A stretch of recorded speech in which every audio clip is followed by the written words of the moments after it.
এবার গরমের ছুটিতে চল আমার মামা বাড়ি থেকে বেরিয়ে আসি। এখানে অনেক পাহাড় আর নদী আছে। বাহ, দারুণ আইডিয়া। কিন্তু যাওয়ার খরচ তো অনেক অনেক টাকা লাগবে। তোরা যা, আমার ক্ষমতা নেই। আমার আব্বা এক টাকা দিতে গিয়ে কলিজা ছিঁড়ে ফেলে। আমার আব্বাকে আমি পচিয়ে নেবো আর তোর আব্বাকে সবাই মিলে পচিয়ে নেব। চ চ। আব্বা, আব্বা, আব্বা, কি হয়েছে বাবা? আমাদের স্কুল থেকে একটা প্রজেক্ট আছে, তো আমাদের সবাইকে শহীদের মামার বাড়ি যেতে হবে। বুঝলি, পড়াশোনা তবে কত টাকা খরচ হবে? বেশি নয়, একটু ঘুরবো আর পড়াশোনা হবে। তোমার নাম উজ্জ্বল হবে আব্বা।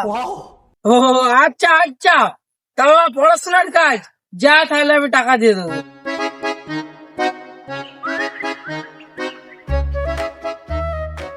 আব্বা, আব্বা,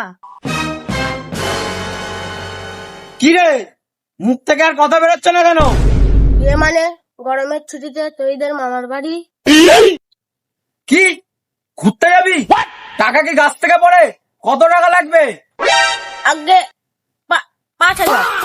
খবরদার, আর একবার ঘোরার কথা বললে বাড়ি থেকে বের করে দেবো। টাকা নেই আমার কাছে। ঠিক আছে কাকু, স্বাধীন না গেলে সাকিব রায় গুপ্তধন পা। গুপ্তধন? কিসের গুপ্তধন? ও, আপনি জানেন না?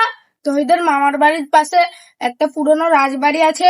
আমরা গোপন সূত্রে খবর পেয়েছি যে ওই রাজবাড়িতে একটা কলসিতে অনেক সোনা দানা আছে।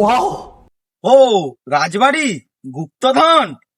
আগে বলবি তো, এটা তো দেশের কাজ। তো আমরা তো তা উদ্ধার করতে যাচ্ছিলাম।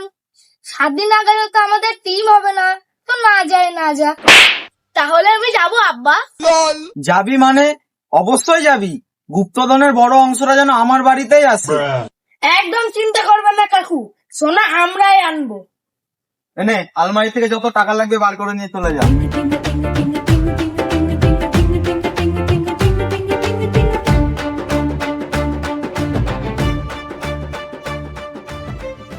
সোনার চেন, সোনার ঘড়ি, উহ, এবার কিপটেমে ছেড়ে আমি রাজাই হব।